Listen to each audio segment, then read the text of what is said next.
Part 2, Scorecard Web Platform Training. In this session, we will continue the Scorecard Web Platform Training.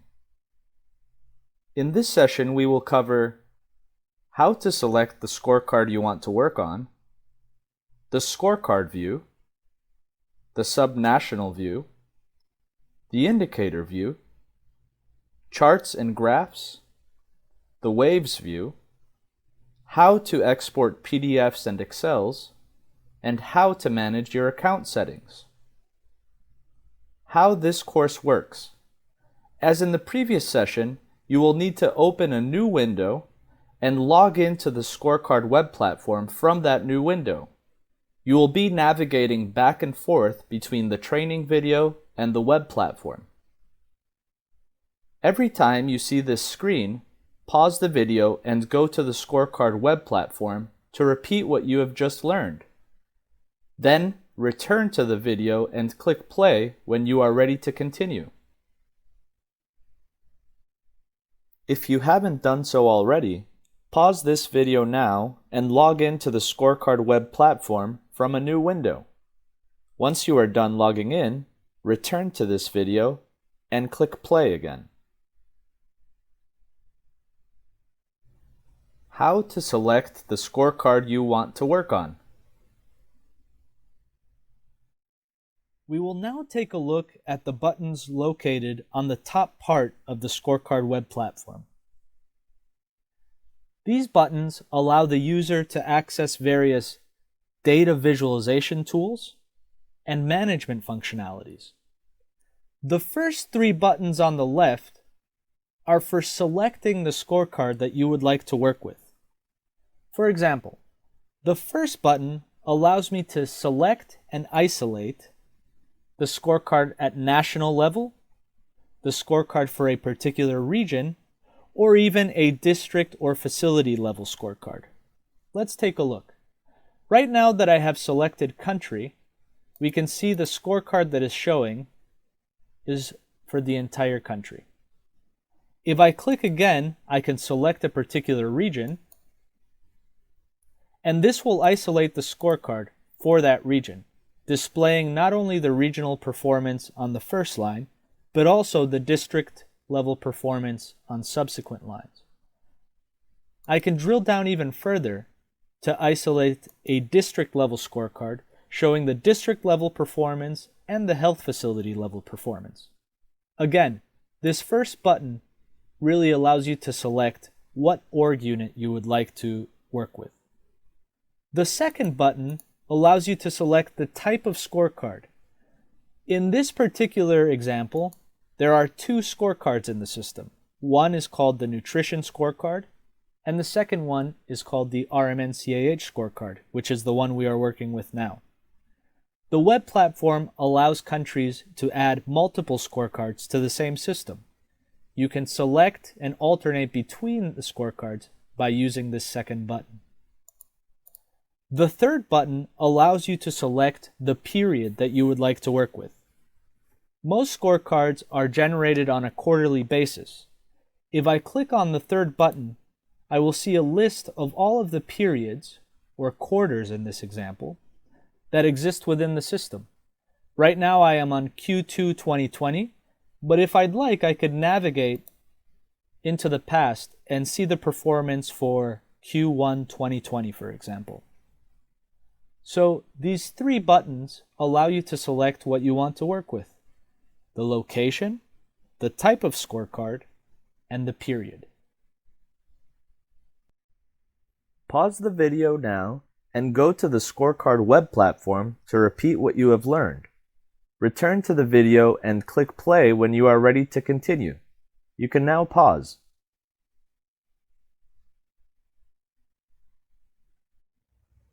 We will now look at the scorecard view. The first button on this center set of options is called the scorecard view. The scorecard view is like your home page. If you are ever lost, you can click on this button to return to the scorecard. Remember, the scorecard view is a snapshot of one period at a time. In this case, we are looking at Q3 2020. However, subsequent buttons allow you to display multiple periods at a time. We will now look at those other functions. The subnational view. The second button in the center set of options is called the subnational view. The subnational view allows you to select one location to view its performance throughout multiple periods. While the scorecard view gives you a snapshot of one period, the subnational view is helpful in conducting trend analysis because it will allow you to see the change through time. To select the location that you would like to work with, use the drop-down menu on the right panel. Click on the drop-down menu to select the location. The default is the country level. However, if I would like to select a region, I can select the region from the drop-down. If I would like to drill down further into a district, I can select the region first, then click again on the drop-down to find the districts below. Once I am at district level, if I would like to navigate one level back up to regional, I can click on the back button. If I would like to navigate back to country level, I can click again. The drop-downs on the bottom allow you to select the periods. On the left, you can select the first period you would like to work with, in this example Q4 2019, and on the right, I can select the last period that I'd like to work with, in this example Q3 2020. The system will display all of the periods between your selection. Pause the video now and go to the Scorecard web platform to repeat what you have learned. Return to the video and click play when you are ready to continue. You can now pause.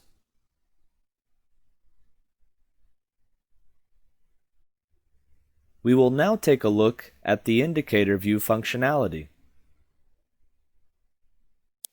The third button in the center set of options is called the indicator view.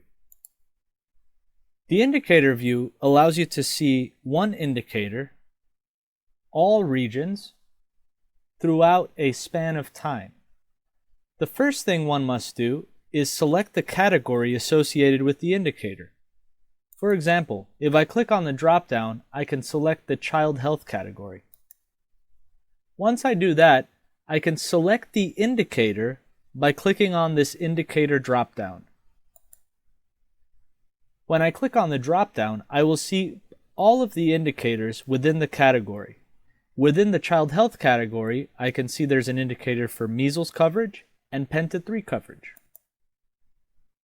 Next, I must select the first period that I'd like to analyze and the last period I'd like to analyze. The system will show all of the periods between your selection. In this way, it's possible to see the change in performance through time. Pause the video now and go to the Scorecard web platform to repeat what you have learned. Return to the video and click play when you are ready to continue. You can now pause.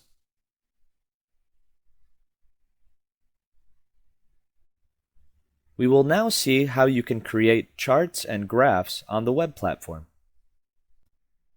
The fourth button in the center set of options allows you to create charts. Let's take a look. Similar to the indicator view, in Charts view, you must first select the category associated with your indicator. Next, you must select the indicator. Next, you must select the first period you'd like to analyze and the last period you'd like to analyze. The default line that appears on the graph is the country line. However, it is possible to add multiple lines to this chart. To do this, you must click on the drop-down, select the org unit you would like to add, for example, Region A, then click on the plus to add the line. Let's add Region B.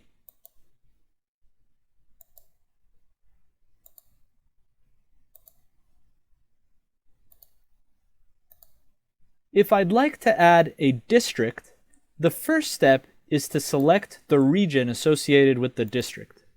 For example, if I'd like a district within Region A, I must first select Region A. Next, I have to click again and scroll down to the bottom to see the districts within that region.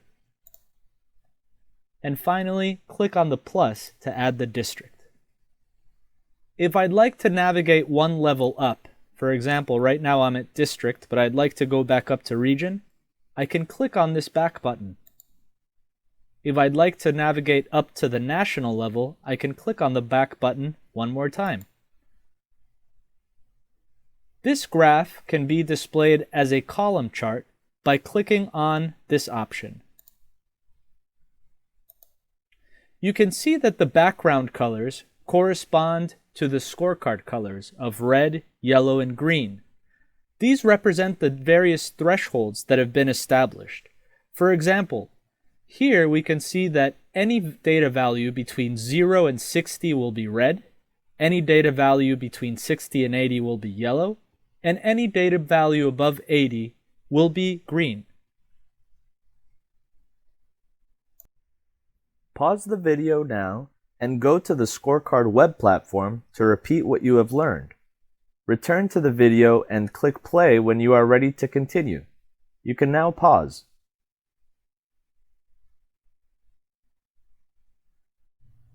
We will now look at the Waves view. The seventh button in the center set of options is called the Wave view. The Waves view allows you to see the different indicator waves in the system. As you'll recall from the indicator session, you can actually categorize your indicators based on data availability into 3 waves. Wave 1 are the indicators that have data today and appear on the scorecard. Wave 2 is designated for indicators that do not have data available at this moment, but the data will be available in the short term. Wave 3 are indicators that won't have any data available in the longer term. This view allows you to visualize how the scorecard will evolve over time. However, keep in mind that your scorecard will only display Wave 1 indicators at the moment.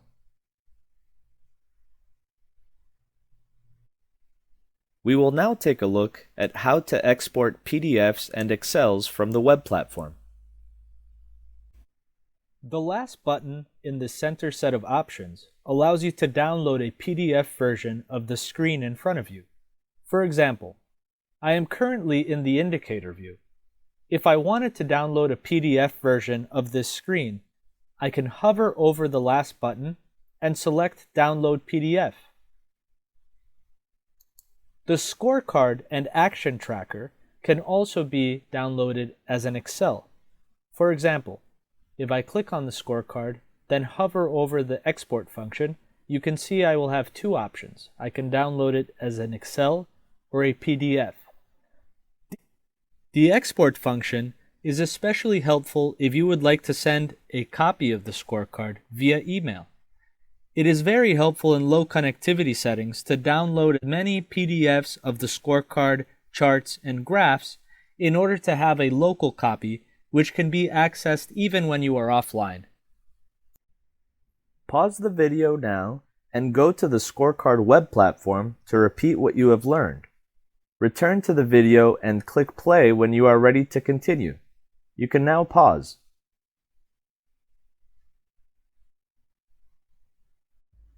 We will now take a look at how to manage your account settings. If you would like to make changes to your account profile, go to the top right-hand side and click on the Accounts button. From here, you will be able to change your username, email address, affiliation, preferred language, select the region or district you would like to access as a default, and you can add your mobile phone. This mobile phone will be the one that receives SMS notifications for the Action Tracker and the Work Plan Manager. Additionally, you can change your password by writing the current password, then writing the new password 2 times, then clicking on Save. This concludes part 2 of the Scorecard web platform training.